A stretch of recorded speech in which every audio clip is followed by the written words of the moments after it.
بسم اللہ الرحمن الرحیم وبہ نستعین انہ خیر ناصر ومعین وصلی اللہ علی محمد وآلہ الطاہرین۔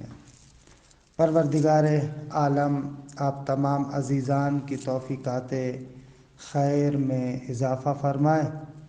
الحمدللہ ہماری گفتگو کتاب سیوطی میں باب معرب اور مبنی میں ہے۔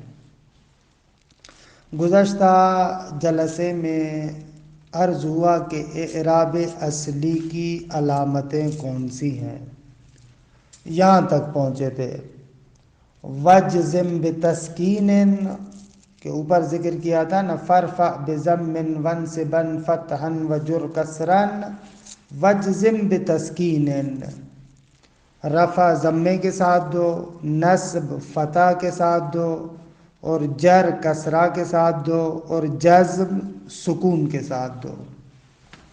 یہاں تک پہنچے تھے وغیر ما ذکر ینوب، یہاں تک پہنچے تھے۔ جو ما ذکر ہیں یعنی جن کو ذکر کیا گیا، ما ذکر یعنی وہی اعراب اصلی، غیر ما ذکر یعنی اعراب نیابتی یا فرعی، وغیر ما ذکر، ما ذکر کا جو غیر ہے ینوب عنہ، ما ذکر کا نائب بنتا ہے۔ یہ عبارت مزیدار ہے۔ غیر ما ذکر یعنی اعراب نیابتی، ما ذکر یعنی اعراب اصلی۔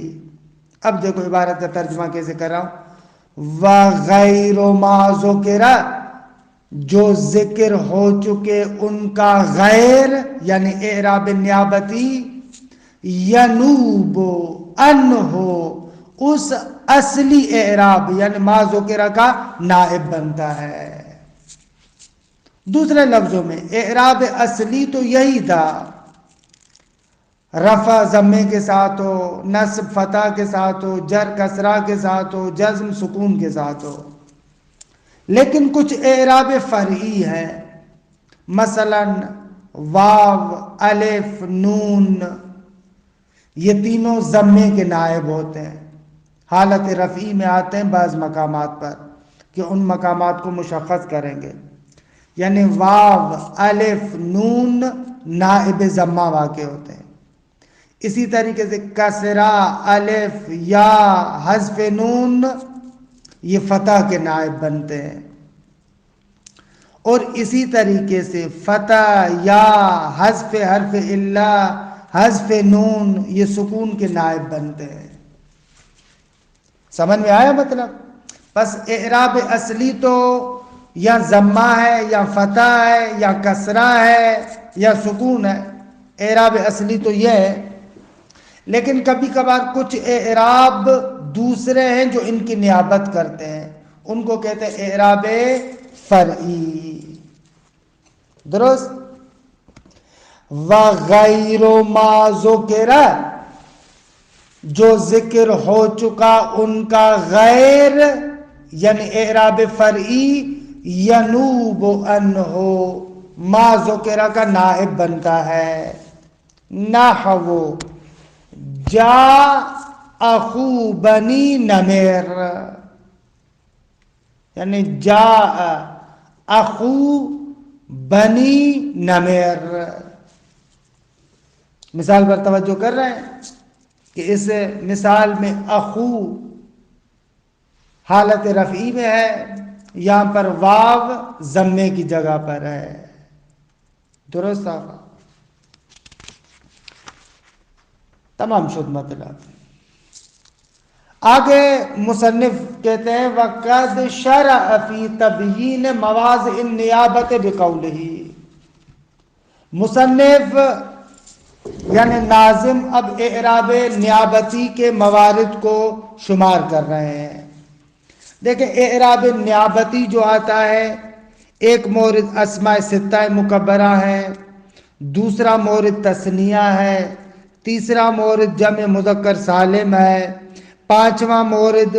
چوتھا مورد جمع مؤنث سالم ہے، پانچواں غیر منصرف ہے، چھٹا افعال خمسہ ہے، اور ساتواں فعل مضارع ناقص معتل الآخر۔ بس یہ موارد ہیں کہ جہاں پر اعراب نیابتی آتا ہے۔ رفعی حالت میں کوئی نیابت کرتا ہے، نصبی حالت میں کوئی نیابت کرتا ہے، جری حالت میں کوئی نیابت کرتا ہے، یعنی ضم، فتح اور کسرہ یا حتیٰ جزم جو سکون ہوتا ہے اس کی بھی نیابت ہوتی ہے۔ روشن ہوا؟ وقد شرع فی تبیین مواضع النیابت بقولہ، مصنف نے شروع کیا فی تبیین مواضع النیابہ، نیابت کے مواضع اور موارد کو بیان کرنے میں، تبیین یعنی روشن کرنا۔ وقد شرع، مصنف نے یعنی ناظم نے شروع کیا، فی تبیین مواضع النیابہ، مواضع یعنی موارد، جگہ، نیابت کی جو جگہیں ہیں، جو موارد ہیں، ان کے بیان کرنے کا آغاز کیا، بقولہ، اپنے اس قول سے۔ اچھا دیکھیں، پہلے میں خلاصتاً اس مطلب کو ذکر کرتا ہوں، پھر عبارت کی طرف چلتے ہیں۔ آپ لوگ ہدایہ سمدیہ دونوں میں پڑھ چکے ہیں کہ اسماء ستہ مکبرہ، اسماء ستہ کا اعراب کیا ہوتا ہے؟ حالت رفعی میں واو ہوتا ہے، حالت نصبی میں الف ہوتا ہے، حالت جری میں یا ہوتی ہے۔ یہ اسماء ستہ کا اعراب ہے۔ البتہ ان کے لیے شرائط ذکر کرتے ہیں جو آپ نے ہدایہ میں بھی پڑھے ہیں، سمدیہ میں بھی پڑھے ہیں، کہ ان اسماء ستہ کو مکبرہ ہونا چاہیے، یعنی اس میں مصغر نہ ہو۔ ان اسماء ستہ کو موحدہ ہونا چاہیے، یعنی مفرد ہو، تثنیہ اور جمع نہ ہو۔ اور ان اسماء کو مضافتاً، مضاف ہونا چاہیے، اگر مضاف نہیں ہوگے تو یہ اعراب نہیں ہوگا۔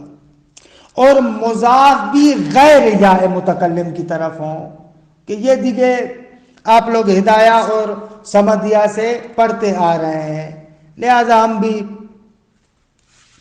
تھوڑا سا اس کو جلدی میں ذکر کرتے ہیں، کیونکہ جو چیزیں آپ پڑھ چکے ہیں وہ تو دیگے روشن ہیں، ان میں زیادہ ہم بھی وقت نہیں لگائیں گے۔ وَارْفَعْ بِوَاوٍ، تم رفع دو واو کے ذریعے سے، وَانْصِبَنَّ بِالْأَلِف، اور نصب دو ضرور بضرور الف کے ذریعے سے، وَجْرُرْ بِيَاءٍ، اور یا کے ذریعے سے جر دو۔ کس کو؟ ما من الاسماء اسف، اصل میں ما اسف من الاسماء۔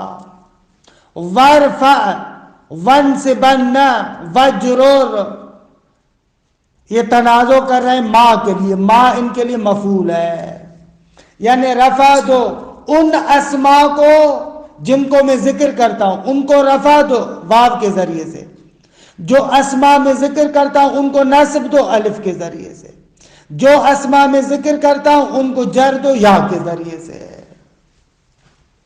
درست ہوا؟ وارفع بواو وانصبن بالالف وجرر بیاء ما اصف من الاسماء۔ اصف یعنی ای اذکرو۔ اچھا، اصفوں کا معنی کیوں کر رہے ہیں ای اذکرو؟ کیونکہ صفات دو معنیوں کے لیے آتا ہے،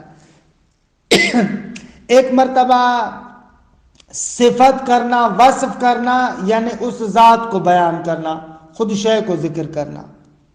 دوسری مرتبہ صفت یعنی خود اس شے کو ذکر نہیں کرتے، اس کی حالت کی توضیح دینا۔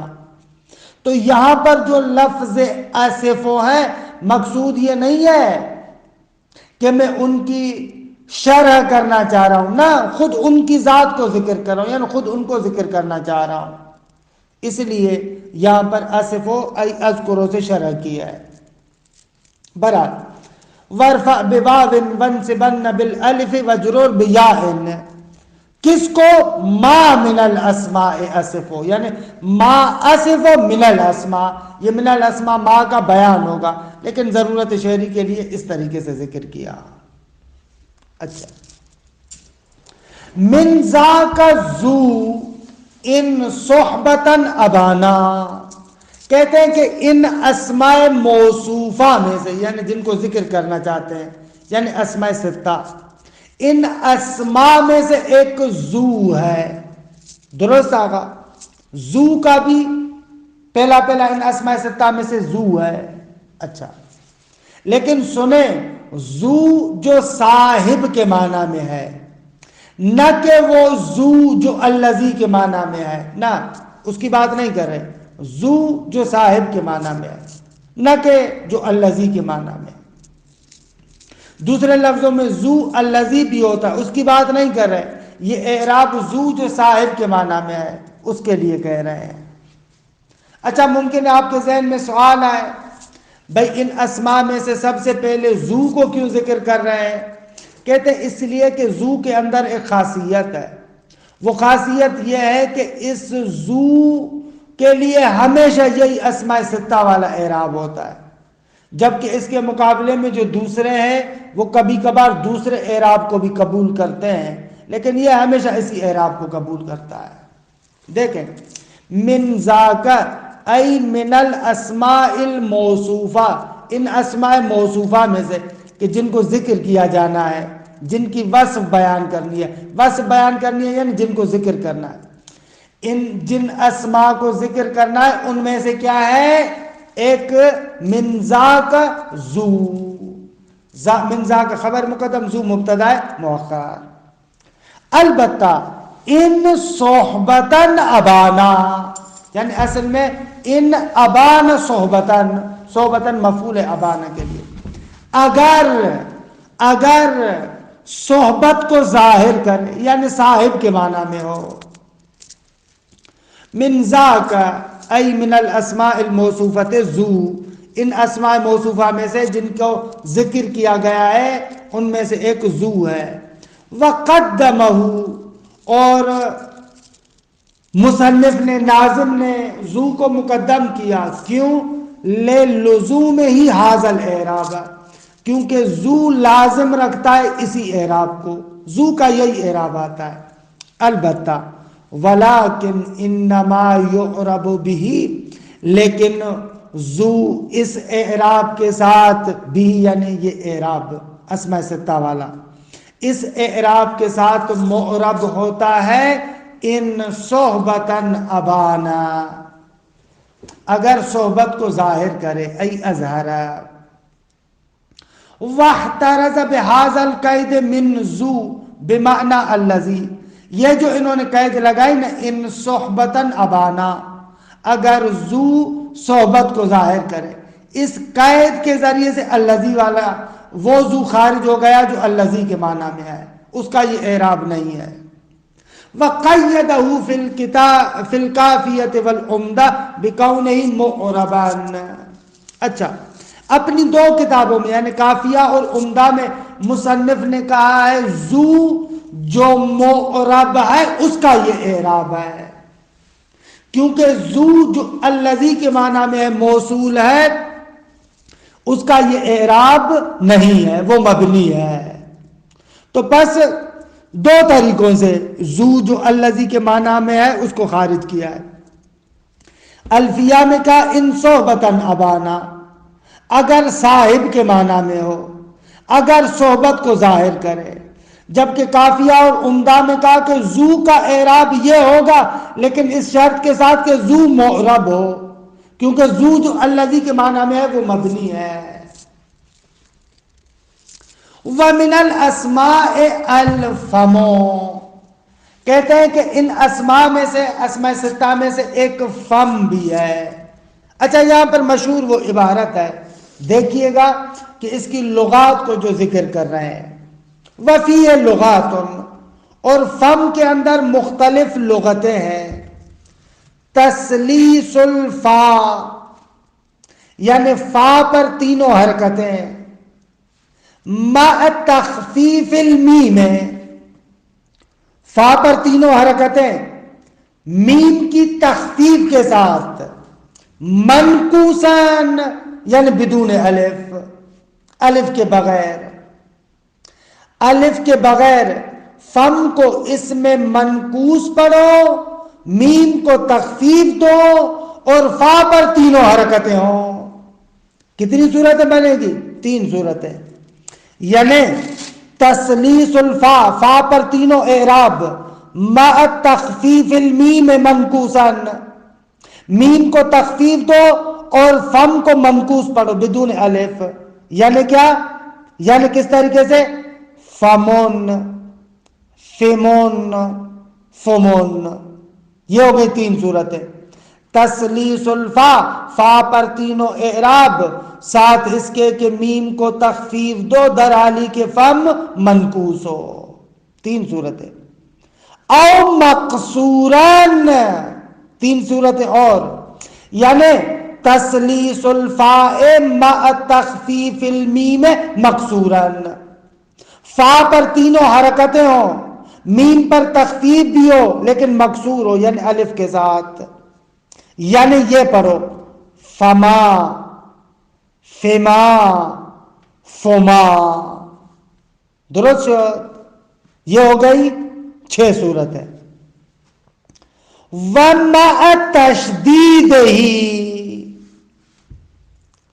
یا یوں اس وَمَعَ تَشْدِيدِهِ کو مع تخفیف المیم پر عطف کرو، اس کے ساتھ جوڑو، یعنی یوں تسلیس الفاء مع تشدید المیم منقوسن، 3 صورتیں۔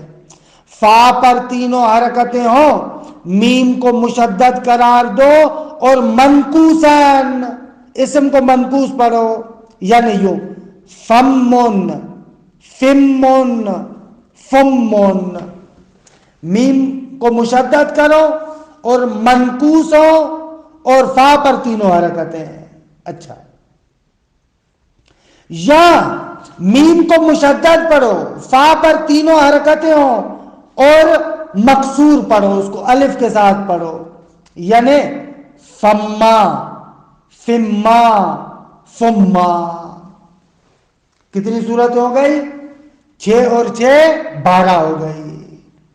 3 فمن، فمن، فمن، فما، فما، فما، یہ 6، فمن، فمن، فمن 9، فما، فما، فما، کتنی ہو گئی؟ 12۔ اچھا، وَاتِّبَاعُهَا الْمِيمَ فِي الْحَرَكَاتِ، اگر میم کو تخفیف کے ساتھ یا تشدید کے ساتھ، دونوں صورتوں میں کیا کرو؟ فا کو میم کی اتباع کراؤ، فا کو کس کی اتباع کراؤ؟ میم کی اتباع کراؤ۔ وَاتِّبَاعُهَا یعنی فا کو اتباع کرواؤ المیم، میم کی، فی الحرکات، حرکات میں، حالات تخفیف میم کے ساتھ بھی تشدید میم کے ساتھ بھی۔ مثلا آپ کہیں فما، میم پر اگر فتح ہے تو فا پر بھی فتح پڑے یعنی فما، اگر میم پر کسرہ ہو تو فا پر بھی کسرہ پڑے فیمے، اگر میم پر ضمہ ہو تو فا پر بھی ضمہ پڑے فومو، یعنی جو میم پر حرکت ہے وہی فا کو دو۔ حالت تخفیف والی صورت میں جیسے کہا فما، فیمے، فومو، یا تشدید والی صورت میں یعنی فما، فمے، فمو، ایسے، درست ہے؟ کتنی صورتیں ہوئی؟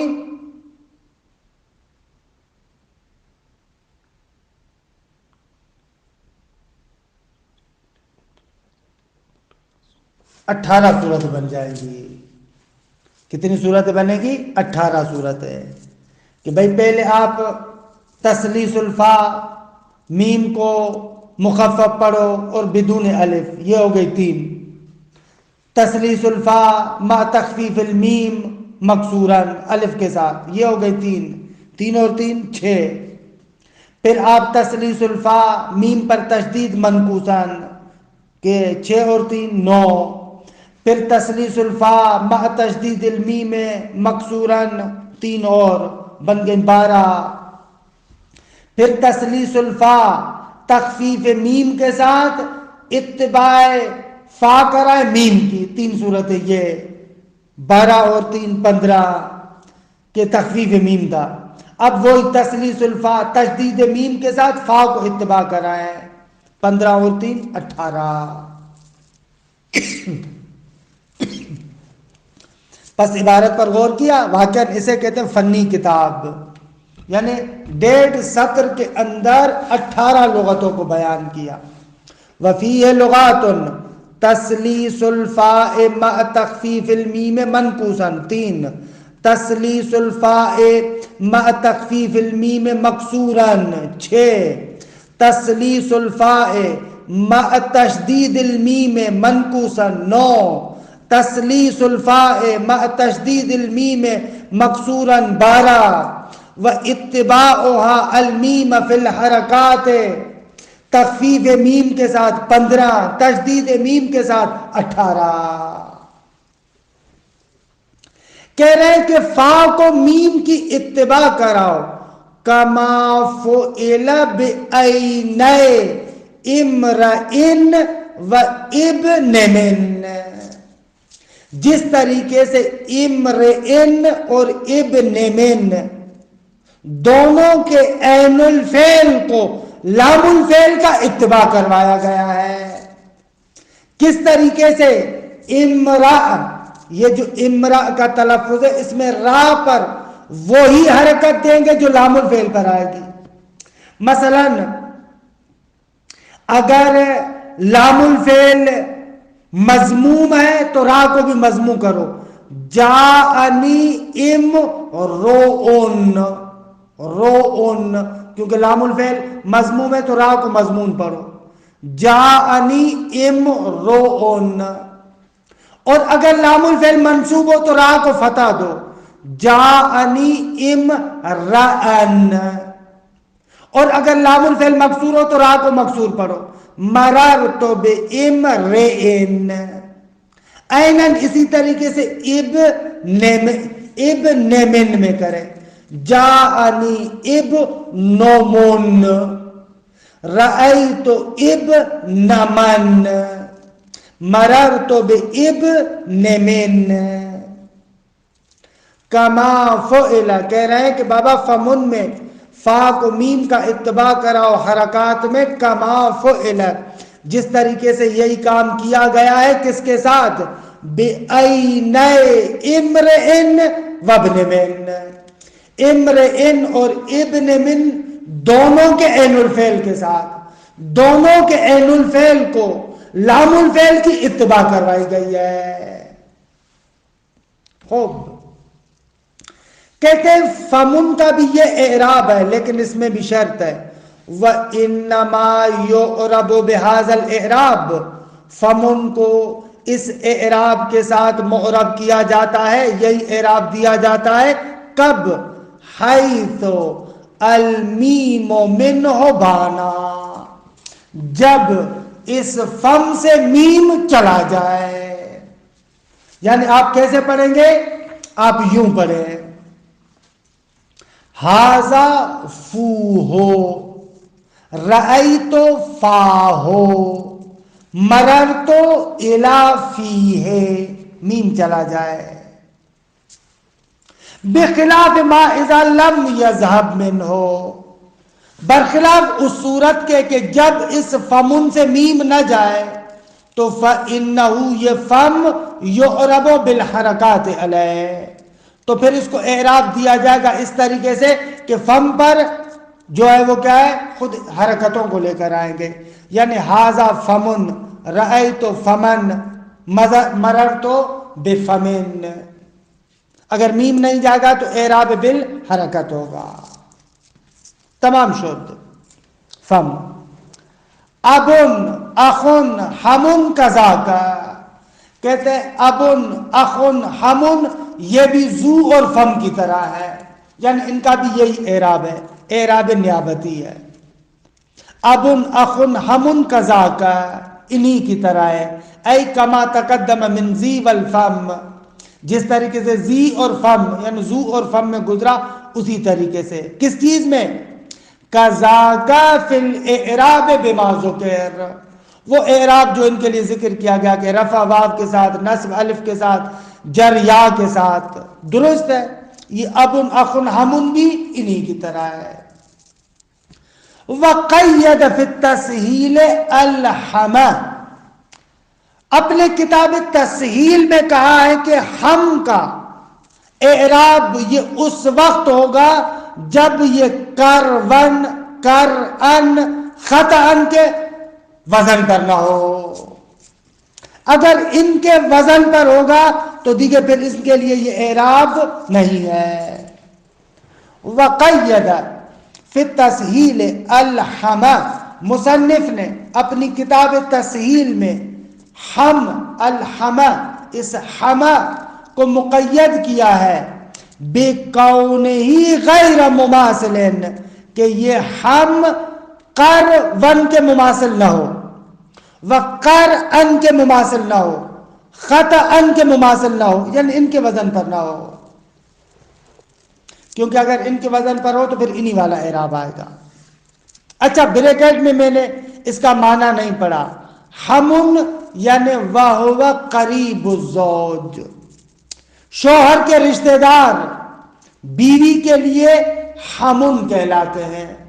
مثلا میری بیوی کے لیے میرا باپ، میرے بھائی، میرے چچا، یہ سارے ہمن کہلائیں گے. فَإِنَّهُ إِن مَاثَلَ ذَلِكَ، اگر ہم ان کرون کرن خطأن کے ساتھ مماثل ہو یعنی ان کے وزن پر آ جائے تو اُعْرِبَ بِالْحَرَكَاتِ، تو پھر حرکتوں والا اعراب ہوگا. وَإِنْ أُضِيفَ، بے شک مضافی کیوں نہ ہو، پھر بھی اس پر اعراب کس والا ہوگا؟ وہی ہوگا، حرکات والا ہوگا. اچھا وفیہ یعنی فی التسہیل، وقید فی التسہیل اسی پر ہے. وفیہ اور تسہیل میں ذکر ہوا ہے کہ ان الاب والاخ قد یشدد آخرہما، ابن اور اخن کے آخر کو کبھی کبھار مشدد بھی کرتے ہیں، یعنی ابن اخن ایسے بھی پڑھتے ہیں. وَحَنُن کذالک، کہتے ہیں کہ حنن بھی اسی طریقے سے ہے، اس کا بھی یہی اسماء ستہ والا اعراب ہے. یہی رفعی حالت واو، نصبی حالت الف، جو ہے وہ کہ جری حالت یا، یہ خود اسماء ستہ میں سے حنن. اچھا حنن کسے کہتے ہیں؟ وَهُوَ كِنَایَةٌ عَنْ أَسْمَاءِ الْأَجْنَاسِ، کہتے ہیں کہ یہ ہن اصل کنایا ہوتا ہے اسماء اجناس سے، یعنی وہی کسی چیز کے بارے میں آپ کہتے ہیں نا فلاں چیز، یہ چیز جو آپ فارسی اور اردو میں کہتے ہیں چیز، یہ چیز، یار وہ چیز نہیں تھی، یہ جو آپ کہہ رہے ہیں نا چیز، اس کے لیے لفظ حنن استعمال ہوتا ہے. حنن کا معنی یہی ہے جو آپ اردو میں کہتے ہیں فلاں چیز، یار وہ چیز نہیں تھی، چیز فلاں فلاں چیز، یہ چیز اور شے، اس کے لیے کیا ہے؟ حنن کنایا ہے اس چیز سے. بعض کہتے ہیں کہ نہ، ہر قسم کی چیز کو ہن نہیں کہا جاتا، ہر شے کے لیے کنائے کے طور پر حنن کو استعمال نہیں کرتے. وکیل ما یستقبح ذکرو، یہ عطف ہو رہا ہے اسماء اجناس پر. بعض نے کہا ہے کہ یہ کنایا ہے کس سے؟ ان ما یستقبح ذکرو، جس کا ذکر کرنا کبھی ہوتا ہے. مثلا بعض ہوتی ہے نا ان چیزوں کا مثلا انسان نام نہیں لیتا، مثلا خصوصاً شرمگاہوں کو خوب ڈائریکٹ آپ نام تو نہیں لیتے، خوب شرمگاہ کے لیے مثلا کنایا کرتے ہیں. یا حتیٰ ایسی چیزیں مثلا ریح کا خارج ہونا، خوب آپ اپنی زبان میں وہ صریح لفظ تو نہیں کہتے نا، آواز کے ساتھ ہو یا بدون آواز، آپ معمولاً کنائے میں ذکر کرتے ہیں. تو ایسی چیزیں جن کا ذکر کرنا، جن کا نام لینا قبیح ہوتا ہے، ان کے لیے حنن کے ذریعے سے کنایہ کیا جاتا ہے. حنن یعنی وہ فلاں چیز، فلاں چیز.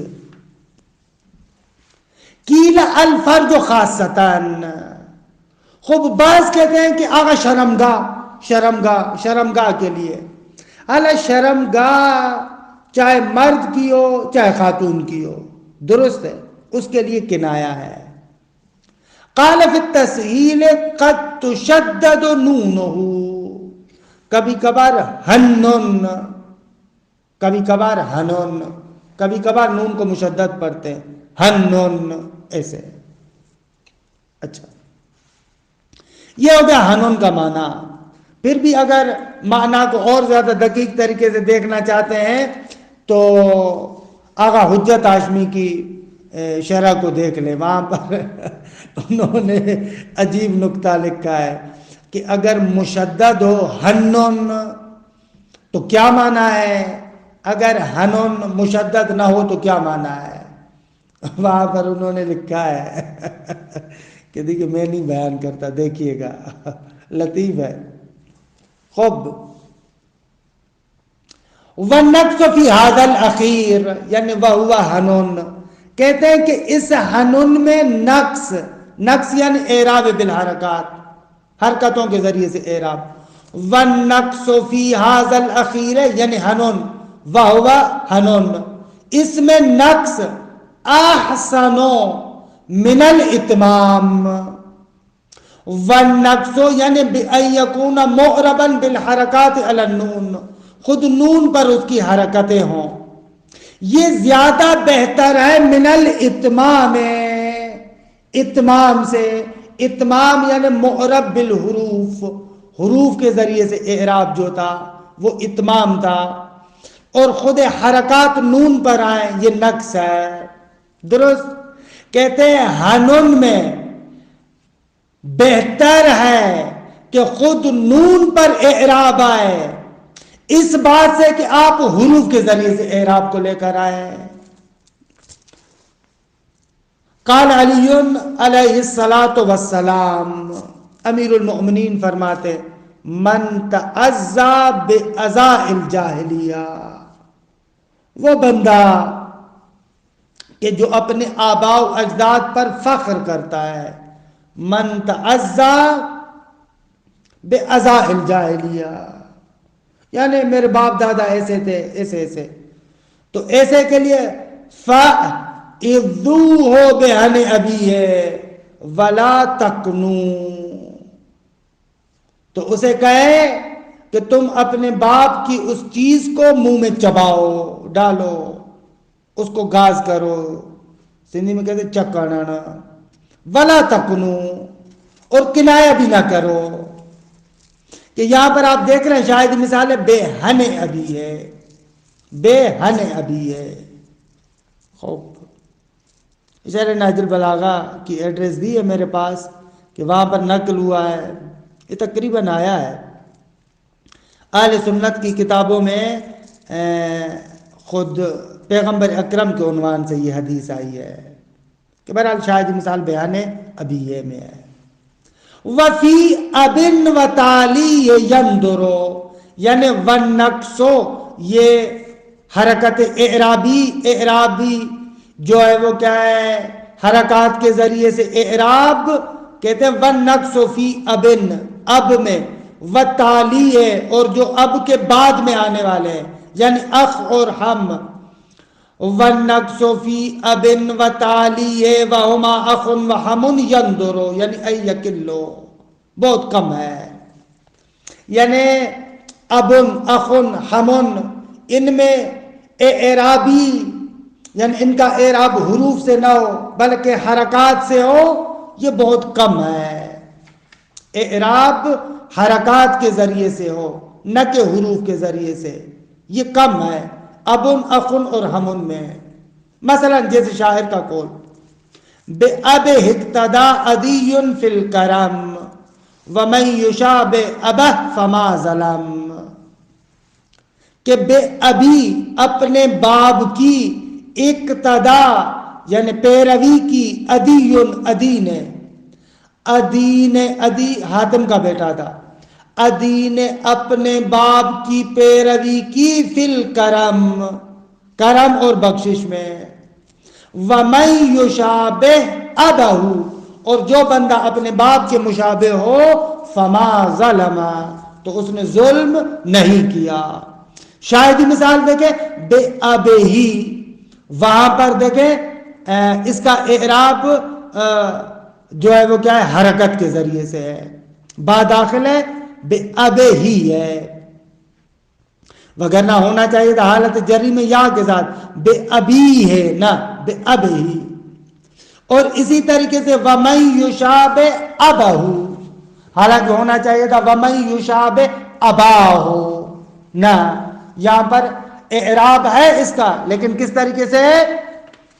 کس طریقے سے ہے؟ حرکت کے ذریعے سے ہے، یعنی نقص ہے، نہ کہ اتمام۔ وَقَصْرُهَا، یعنی ای ابن و اخن و حمن، ان کا قصر، کس کا؟ اب اور جو اس کے بعد آنے والے ہیں، یعنی اب، اخ اور ہم۔ قصر یعنی کیا؟ بِأَن تَكُونَ بِالْأَلِفِ مُطْلَقًا، یعنی تینوں حالتوں میں الف کے ساتھ ہو۔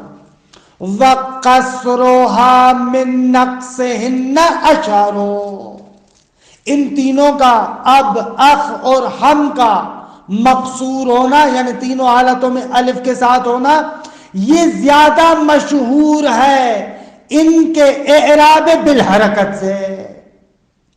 پس دیکھیں ان تینوں کے اندر کتنے اعراب آئے؟ 3 اعراب آئے۔ ایک تو یہ اعراب بالحروف ہے کہ رفعی حالت واو کے ساتھ، نصبی الف کے ساتھ اور جری یا کے ساتھ، ایک اعراب یہ ہے۔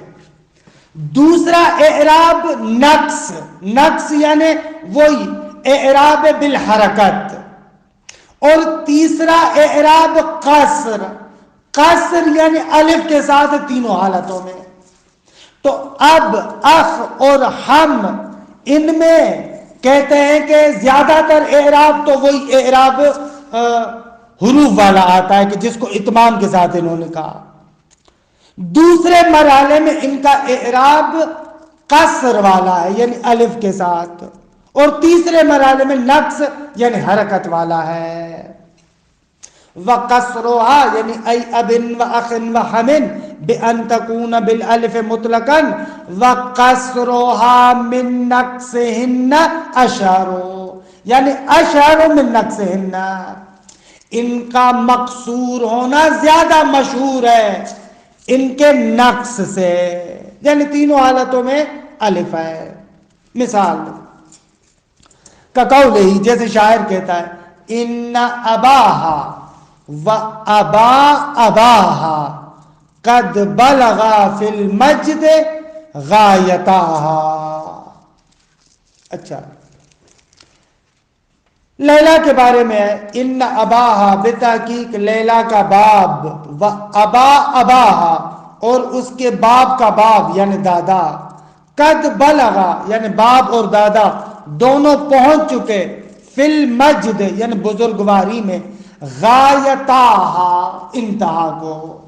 کہ شاید مثال ان اباہا، وہاں پر تو ٹھیک ہے، و ابا اباہا، اب جو دوسرا اباہا ہے وہ مضاف الیہ ہے، اس کو ہونا چاہیے تھا و ابا ابھی ہے، ابیہا، لیکن اباہا ہے۔ خوب، آخر میں 2 منٹ اگر مجھے دیں تو، کیونکہ یہ اعراب مکمل ہو جائے نا۔ وشرط ذل اعراب ہے کہ دیکھیے پھر بلا روکتے ہیں، 40 منٹ ہو گئے ہیں، اگرچہ اس کو بیان کر چکا ہوں، اگرچہ مطلب نہیں ہے، 2 منٹ اگر دے دیں تو اچھا ہو جائے گا۔ وشرط ذل اعراب ہے، یہ جو اعراب ہم نے ذکر کیا، المتقدم جو پہلے ذکر ہو چکا، اعراب یعنی جو ابھی ذکر کیا، رفعی حالت واو کے ساتھ، نصبی الف کے ساتھ اور جری یا کے ساتھ۔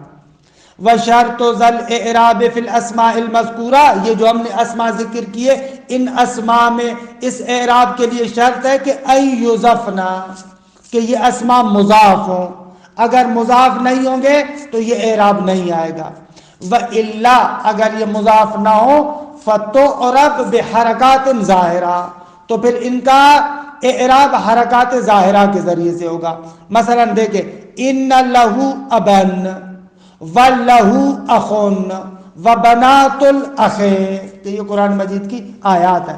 ان لہو ابن اسم منصوب ہے، وَلَهُ أَخٌ مبتدا مؤخر ہے، وَبَنَاتُ الْأَخِ کہ مضاف الیہ ہے، مضاف نہیں ہو رہا ہے لہذا اعراب بالحرکات ہے. وَشَرْطُ ذَا الْإِعْرَابِ أَن يُضَفْنَ دو وَأَن يَكُونَ الْإِضَافَةُ لَا لِلْيَاءِ، اور یہ اضافہ یا کی طرف نہ ہو، اے لا لِيَاءِ الْمُتَكَلِّمِ، یا متکلم کی طرف مضاف نہ ہو. وَإِلَّا اگر یا متکلم کی طرف مضاف ہو فَتُعْرَبْ بِحَرَكَاتٍ مُقَدَّرَةٍ، تو یا متکلم کی طرف اگر اسم مضاف ہوتا ہے تو سمجھ یا میں آپ نے جیسے پڑھا تھا حرکات مقدرہ والا اعراب ہوگا، یہاں پر بھی وہی ہوگا. وَأَخِي هَارُونُ، یہاں پر دیکھیں یا متکلم کی طرف مضاف ہے، اعراب مقدر ہے. انی لا املک الا نفسی وَأَخِي، یہاں پر بھی ایسے ہی ہے، اعراب مقدر ہے. اخی میں اعراب مقدر رفع ہے، اور جو ہے وہ کیا ہے، انی لا املک الا نفسی وَأَخِي، یہ حضرت موسیٰ کی بات ہے کہ میں مالک نہیں ہوں مگر اپنی جان کا اور اپنے بھائی کی جان کا، یعنی ہارون کا. درست ہے، یہاں پر نسبی حالت میں ہے. بس دوسری بات یہ ہے مضاف ہو اور مضاف بھی یا متکلم کی طرف نہ ہو. وَأَن تَكُونَ مُكَبَّرَةً آگا اس میں مصغر نہ ہو. وَإِلَّا فَتُعْرَبْ بِحَرَكَاتٍ ظَاهِرَةٍ، اگر اس میں مصغر ہوں گے تو ان پر حرکات ظاہرہ والا اعراب آئے گا. وَأَن تَكُونَ مُفْرَدَةً تثنیہ اور جمع نہ ہو. وَإِلَّا اگر یہ مفرد نہ ہو بلکہ تثنیہ اور جمع ہو تو فَتُعْرَبْ فِي حَالِ التَّثْنِيَةِ وَالْجَمْعِ إِعْرَابَهُمَا، تو تثنیہ اور جمع کی حالت میں ان پر تثنیہ اور جمع والا اعراب آئے گا. جیسے مثال کجا اخو ابی کا زعتلا، میرے پاس آیا تمہارے باپ کا بھائی در حالی کے زعتلا، جو کیا تھا، صاحب کبر تھا، یعنی وہ تکبر کرنے والا تھا. یہاں پر دیکھیں ایسے سارے شرائط ہیں. فَأَخُو مفرد تثنیہ نہیں ہے، مکبر مصغر نہیں ہے، مضاف ہے ابیکا کی طرف یعنی یا متکلم کی طرف مضاف نہیں ہے. تو پس اخو میں سارے شرائط ہیں. دو وَأَبِي یہ بھی مفرد ہے، مکبر ہے یعنی مصغر نہیں ہے، مضاف ہے کاف کی طرف. زا یہ بھی مضاف ہے اعتلا کی طرف، اعتلا مصدر ہے. درست ہے. ان تینوں میں کیا ہے، شرائط پائے جاتے ہیں.